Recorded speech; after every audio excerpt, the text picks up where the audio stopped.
તો અગાઉ આપણે યુનિટ નંબર 3માં કિંમત નિર્ધારણ ઇકોનોમિક્સમાં મેનેજરિયલ ઇકોનોમિક્સમાં જોયું હતું કે કિંમત નિર્ધારણને અસર કરતા પરિબળો એમાં આંતરિક પરિબળો છે એ પૂરા થઈ ગયા હતા, બાહ્ય પરિબળો આપણે પહોંચ્યા હતા.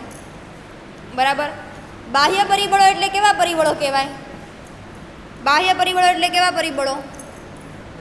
જે પરિબળો પેઢી ઉદ્યોગ કે એકમના અંકુશમાં હોય નહીં, એટલે કે એવા પરિબળો કે જે આપણા ધંધાની બહાર ના હોય, બાહ્ય આપણા ધંધાની બહારની પરિસ્થિતિ સાથે જોડાયેલા હોય, એવા પરિબળોને બાહ્ય પરિબળો કહેવાય.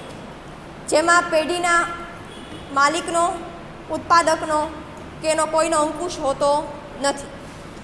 એવા બધા પરિબળો છે એ કિંમતને કેવી રીતે અસર કરે છે, કિંમત નિર્ધારણને, એ આપણે જોવાનું છે. પહેલું છે પેદાશની માંગ. વસ્તુની માંગમાં ક્યારે ફેરફાર આવે, કેવી રીતે ફેરફાર આવે, એ ઉત્પાદકના હાથમાં હોતું નથી. શું કામ? ગ્રાહકોની જરૂરિયાતો બદલાય, ગ્રાહકોની પસંદગી બદલાય, ટેકનોલોજી બદલાય, અર્થવ્યવસ્થા બદલાય, તો એની સીધી અસર વસ્તુની માંગ ઉપર જોવા મળે. ઉપરાંત લોકોની જરૂરિયાતો માટેની પ્રાયોરિટી બદલાય તો પણ વસ્તુની માંગમાં ફેરફાર જોવા મળે.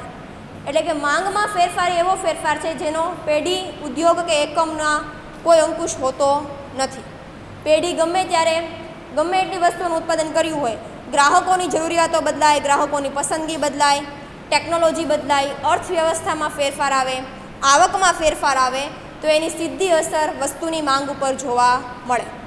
આપણી આવક ઓછી હોય ત્યારે આપણે આપણી પ્રાથમિક જરૂરિયાતો સંતોષીએ. જેમ જેમ આપણી આવકમાં વધારો થાય એમ પ્રાથમિક જરૂરિયાતો સિવાયની જરૂરિયાતો પાછળ વ્યક્તિ પોતાની આવકનો ભાગ છે એ ખર્ચે, મોજ શોખની જરૂરિયાતો પાછળ ખર્ચે. બરાબર. તો પેદાશની માંગમાં જે ફેરફાર આવે એ બાહ્ય પરિબળવાળો ફેરફાર કહેવાય, બાહ્ય પરિબળ કહેવાય. કારણ કે એ ફેરફાર એવો છે કે જેમાં પેઢીનો, ઉત્પાદકનો કોઈનો પોતાનો અંકુશ હોતો નથી. લોકોની માંગ બદલાય, લોકો વસ્તુ જે માગતા હોય એના બદલે કોઈ બીજી વસ્તુ માંગવા માંડે, તો એનાથી પેઢી ઉત્પાદક છે એ વધીને શું કરી શકે? પોતાની વસ્તુમાં ફેરફાર લાવી શકે. મતલબ એના અંકુશમાં શું છે? પોતાના ઉદ્યોગની અંદરની જે કાંઈ પણ પ્રવૃત્તિ છે એ એના અંકુશમાં છે, પણ પેઢીની બહારની જે કાંઈ પણ પ્રવૃત્તિ કે જેમાં ફેરફાર આવે છે એ ઉત્પાદકના પોતાના અંકુશમાં હોતું નથી. એટલે પેદાશની માંગ ફરે, વસ્તુની માંગ ફરે, તો એની સીધી અસર આપણે વસ્તુ ઉપર જોવા મળે છે. સમજાણો પહેલો પોઈન્ટ. બીજું છે હરીફાઈ. હરીફાઈને આપણે ઇંગ્લિશમાં કહેવા જઈએ ને તો વધારે સમજાય, એ છે કોમ્પિટિશન. હરીફાઈમાં કામ કરતા એકમની સંખ્યા વધે એટલે આપણે આપણી વસ્તુની કિંમત પણ ફેરવવી પડે. બરાબર. આપણી કોમ્પિટિશનમાં જે કાંઈ પણ પેઢી હોય, જે કાંઈ પણ એકમ હોય, એ પોતાની વસ્તુની કિંમતમાં ફેરફાર લાવે એટલે આપણે આપણી વસ્તુની કિંમતમાં ફેરફાર લાવવાના જ છીએ. એ આપણે કહેવાય ને, એક આપણી માણસની એવી મનોસ્થિતિ છે કે માણસ બીજાનો કાંઈ પણ ફાયદો જોતો હોય ને એટલે પોતાના માટે પણ એવું જ કંઈક નવું કરવા માટેનું વિચારશે. કોઈ પણ પેઢી બજારમાં જે હોય એની સાથે એની હરીફાઈમાં કામ કરતા એકમોની સંખ્યા હંમેશા કેવી હોય? વધારે હોય. અમુક જ વસ્તુને બાદ કરતા દરેક પેઢીને પોતપોતાની હરીફાઈમાં કામ કરતા અન્ય એકમો હોય જ તે.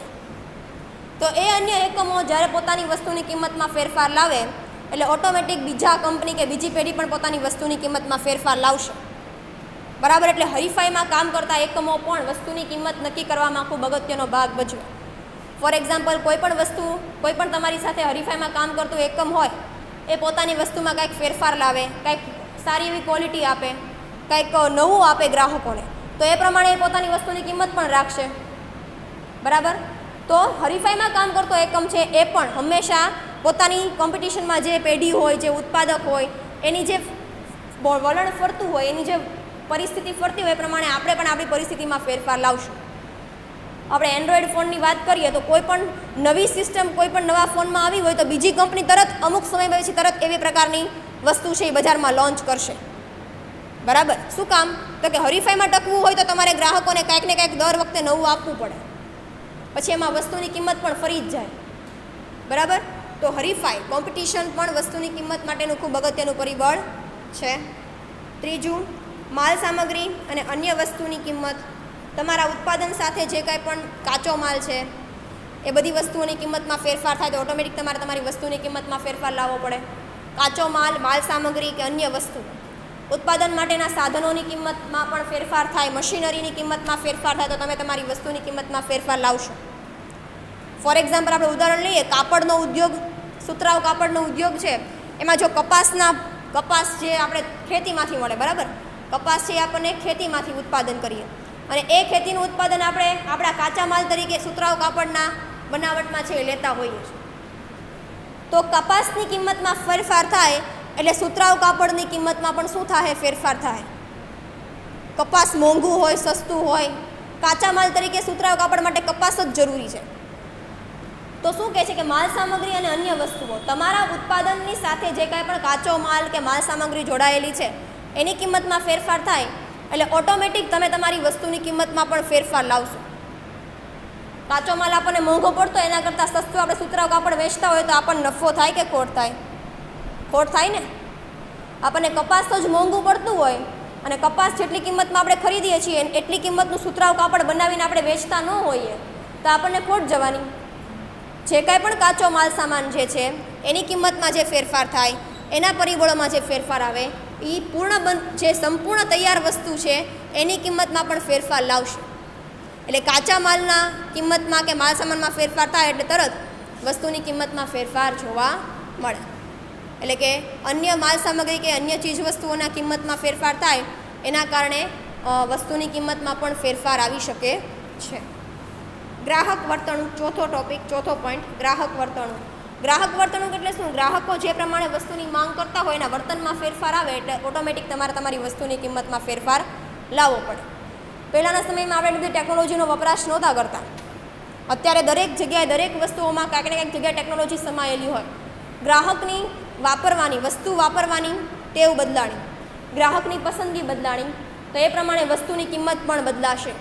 વસ્તુ એટલી જ મોંઘી બનશે, બરાબર. તો એના કારણે પણ ગ્રાહકોની વર્તણૂક, ગ્રાહકોનું બિહેવિયર વસ્તુ પ્રત્યે કેવું છે, ગ્રાહકોના વલણમાં ફેરફાર આવે, ગ્રાહકોની પસંદગીમાં ફેરફાર આવે, ગ્રાહકોની ટેવમાં ફેરફાર આવે એટલે અલ્ટિમેટલી વસ્તુમાં પણ આપણે શું કરવું પડે? કંઈક નવું આપવું પડે ગ્રાહકને. તો જ ગ્રાહક એ વસ્તુ લાંબા ગાળા સુધી શું કરે? ખરીદે. નહીંતર ગ્રાહકો એકની એક વસ્તુ તમે ગ્રાહકોને આપ્યા કરો તો ગ્રાહકો એ વસ્તુ ખરીદશે નહીં. ગ્રાહકોની ટેવ બદલાય, અભિરુચિ બદલાય, પસંદગી બદલાય એટલે ઓટોમેટિક વસ્તુમાં પણ ફેરફાર આવે અને વસ્તુમાં ફેરફાર આવે એટલે વસ્તુની કિંમત પણ શું થાય? ફરે, બરાબર. એટલે ગ્રાહકનું બિહેવિયર, ગ્રાહકોનું વર્તન એ પણ વસ્તુની કિંમત નક્કી કરવામાં ખૂબ અગત્યનો ભાગ ભજવે. બીજા અર્થમાં એવું પણ કહેવાય કે દરેક ગ્રાહક વર્ગ હોય, વય જૂથ પ્રમાણે જોવા જઈએ, ગ્રાહકની આવક પ્રમાણે જોવા જઈએ તો પણ ગ્રાહકોની પસંદગી અલગ અલગ હોય. નાના બાળકો હોય એ કાંઈ એને હજી એટલી બધી ખબર ન પડતી હોય એટલે એ હંમેશા એવી વસ્તુની માંગ કરશે તો કે ભાઈ વાર્તાની ચોપડી છે કે ભાઈ રમકડા છે કે એની વસ્તુની માંગ કરે. જે લોકો વૃદ્ધ વ્યક્તિઓ હોય તો એ મોસ્ટલી કેવી વસ્તુની માંગ કરતા હોય? જીવન જરૂરિયાતની વસ્તુની માંગ કરતા હોય. જ્યારે વચ્ચેની જે જનરેશન હોય એ લોકો કેવી માંગ કરતા હોય તો કે ભાઈ અત્યારની ટેકનોલોજીની વસ્તુની માંગ કરતા હોય, બરાબર. તો આ ગ્રાહકોનું વર્તન કહેવાય. વય જૂથ પ્રમાણે ગ્રાહકોનું વર્તન જોવા જઈએ તો આવું હોય. આવક પ્રમાણે ગ્રાહકોનું વર્તન જોવા જઈએ તો ભાઈ ગરીબ વ્યક્તિ હોય તો એ મોસ્ટલી કેવી વસ્તુની માંગ કરે જેનાથી એની પ્રાથમિક જરૂરિયાતો સંતોષાતી હોય. પછી હાઈફાઈ લોકો હોય, ઊંચા કહે ને પૈસાવાળા કે ધનવાન વર્ગમાં આવતા હોય તો એ લોકોની ડિમાન્ડ અલગ હોય, બરાબર.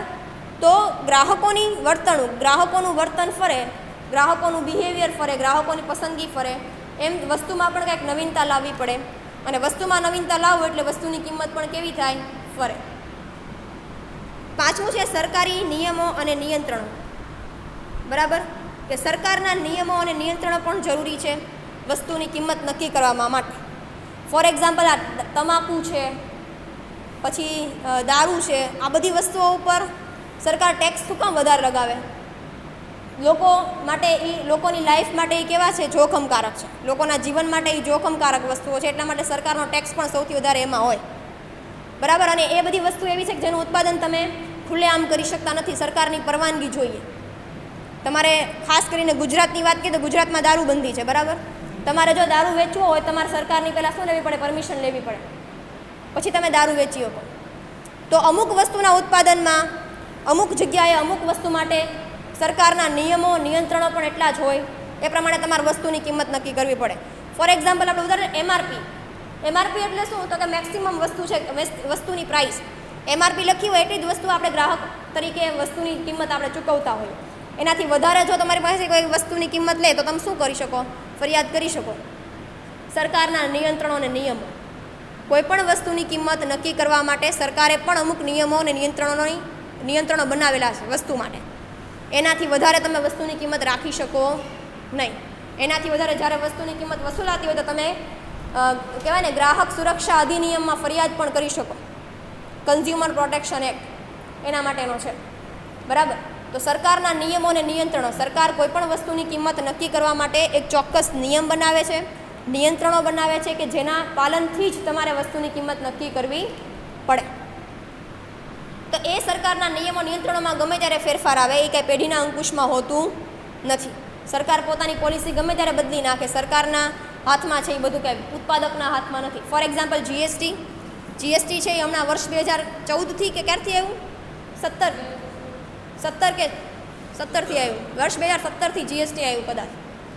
જીએસટી આવ્યા પછી બધા ઔદ્યોગિક એકમોને પોતાના સ્ટ્રક્ચરમાં ફેરફાર કરવો પડ્યો હોય, બરાબર ને. ઉદ્યોગોને પોતાના સ્ટ્રક્ચરમાં ઘણો બધો ફેરફાર કરવો પડ્યો હોય. તો જીએસટી એક્ઝામ્પલ છે આર્થિક વ્યવસ્થા, કહેવાય ને આર્થિક વ્યવસ્થામાં ફેરફાર આવવાનું, સરકાર દ્વારા કરવામાં આવેલા ફેરફારનું. નોટબંધી એ પણ સરકાર દ્વારા કરવામાં આવેલા નિયમો અને નિયંત્રણોનો ફેરફાર કહેવાય. હવે આ બધા પરિબળો એવા છે કે જેમાં ઉત્પાદક કે પેઢીનો કોઈનો અંકુશ હોય નહીં. સરકારના નિયમો ફરે, સરકારના નિયંત્રણો ફરે, એમાં પેઢીએ પોતાને જાતે એમાં એડજસ્ટ થવું પડે, બરાબર. આર્થિક પરિસ્થિતિમાં પણ જીએસટીની બધું આર્થિક પરિસ્થિતિનો જ એક ભાગ છે. અર્થવ્યવસ્થામાં કાંઈ પણ ફેરફાર આવે, ઇકોનોમિક્સ કન્ડિશનમાં તેજી આવે, મંદી આવે, તો ઉદ્યોગે પોતાની રીતે એડજસ્ટ કરવાનું હોય. બાહ્ય પરિબળોનો ફેરફાર પોતાની રીતે પોતાની કંપનીમાં એણે અમલમાં લાવવાનો હોય. એના ઉપર કાંઈ ઉદ્યોગ કે ઉત્પાદકનો અંકુશ હોય નહીં. અર્થવ્યવસ્થામાં ફેરફાર આવે, નવી કાંઈક નવા સિસ્ટમ આવે, નવી પોલિસી આવે, બરાબર. તો એમાં સરકાર દ્વારા કરવામાં આવતો ફેરફાર છે. જીએસટી એડ કરવામાં આવ્યું, નોટબંધી કરવામાં આવી, આ બધી આર્થિક પરિસ્થિતિમાં આવતા ફેરફારો કહેવાય, અર્થતંત્રમાં આવતા ફેરફારો કહેવાય. તો એના ઉપર કાંઈ ઉદ્યોગ કે પેઢીનો અંકુશ હોય નહીં. એને ધ્યાનમાં રાખીને પણ ઉત્પાદકે પોતાની વસ્તુની કિંમત એ પછી આવેલા ફેરફારના આધારે નક્કી કરવી પડે. નીતિ, નિયમો અને ધોરણો, દરેક ઉદ્યોગ માટે, દરેક પેઢી માટે હંમેશા ચોક્કસ નીતિ નિયમો હોય અને એને ધ્યાનમાં રાખીને પેઢીએ પોતાનું અસ્તિત્વ ટકાવવું પડે. ફોર એક્ઝામ્પલ, તમે તમારો ધંધો શરૂ કરતા હો તો તમારે કાયદાકીય રીતે ધંધાનું અસ્તિત્વ જોતું હોય તમારે ઘણી બધી પ્રોસેસ કરવી પડે. વિજ્ઞાપન પત્ર અને આવેદનપત્ર, નોંધણીનું પ્રમાણપત્ર અને ધંધો શરૂ કરવાનું પ્રમાણપત્ર, આવું બધું તમે લોકો એસપીસીસીમાં ભણી ગયા હશો 12માં. કોઈપણ ધંધાને કાયદાકીય રીતે નીતિ નિયમો દ્વારા, ધોરણો દ્વારા અસ્તિત્વમાં લાવવો હોય તો આ બધા તમારે કાયદાઓનું પાલન કરવું જ પડે, બરાબર. તો એ નીતિ નિયમોની પ્રોસેસમાં કંઈ પણ ફેરફાર આવે એની પણ અસર આપણા ધંધા ઉપર થાય, વસ્તુની કિંમત નક્કી કરવામાં થાય, બરાબર. તો નીતિ નિયમો અને ધોરણો કે ભાઈ કોઈપણ ધંધાકીય નિર્ણયોમાં, નીતિ નિયમોમાં ફેરફાર આવે, વસ્તુની કિંમત પણ આપણે એ પ્રમાણે નક્કી કરશું. આપણું શરૂઆતમાં કોઈ પણ વસ્તુની કિંમત ઓછી હોય કારણ કે આપણે હજી માર્કેટમાં આવ્યા નથી. જેમ જેમ માર્કેટમાં આપણે આવતા જઈએ, જેમ જેમ આપણું વેચાણ વધતું જાય એમ વસ્તુની કિંમત એ પ્રમાણે નક્કી થાય. પણ આ બધા પરિબળો એવા પરિબળો છે કે જેમાં પેઢીએ આ પરિબળોની સાથે પોતાનું કામ કરવાનું હોય. એ આ પરિબળોમાં આવતો ફેરફાર ક્યારેય પેઢી કે એકમ અટકાવી શકે નહીં. મોસમી પરિસ્થિતિ, 8મું છેલ્લું, કે ભાઈ કુદરતી વાતાવરણ કે મોસમી પરિસ્થિતિમાં ફેરફાર આવે તો એ પણ કાંઈ પેઢીના અંકુશમાં હોય નહીં. અતિવૃષ્ટિ, અનાવૃષ્ટિ, આ બધા શું કહેવાય? મોસમી પરિવર્તનો કહેવાય, કુદરતી પરિવર્તનો કહેવાય. આ બધા પરિવર્તનોમાં ફેરફાર આવે તો તમારે તમારા ઉત્પાદનમાં, પદ્ધતિમાં જે કાંઈ પણ ફેરફાર લાવવો હોય એ તમે લાવી શકો. પણ આ પરિવર્તનોની અગાઉથી કોઈ આપણને ખબર ન હોય, અગાઉથી આપણે એના ઉપર અંકુશ રાખી શકતા નથી. વરસાદ વધારે આવવાનો એવી મને કાંઈ ખબર ન હોય કે આવતી સિઝનમાં કેટલો વરસાદ આવશે, કેટલો તડકો પડશે. એ બધા અનિશ્ચિત ફેરફારો, કુદરતી ફેરફારો છે. અને પેઢીએ પોતાનું ઉત્પાદન કરતા હોય ત્યારે આ બધા પરિબળોમાં થોડા ઘણા ફેરફાર આવશે એવું ધ્યાનમાં રાખીને જ પોતાનું ઉત્પાદન છે એ કરવાનું હોય. અને કિંમત નક્કી કરતી વખતે પણ આ બધા પરિબળો છે એ અસર કરે જ છે. ઉત્પાદન માટે જે કાંઈ પણ કાચો માલ છે એ વરસાદ હોય તો એવી પરિસ્થિતિમાં આપણે કેવી રીતે આપણા ધંધા સુધી લાવશું, આપણા ઉત્પાદન સુધી લાવશું, આ બધા વિચારો, આ બધી પરિસ્થિતિનો કહેવાય ને કે ભાઈ અનિશ્ચિત પરિસ્થિતિ છે. કોઈ પણ એકમ કે પેઢીએ આ બધા પરિબળોને ધ્યાનમાં રાખીને જ પોતાની વસ્તુની કિંમત નક્કી કરવી પડે. સમજાણું? બાહ્ય પરિબળો, કોઈને કાંઈ ડાઉટ? ઓકે.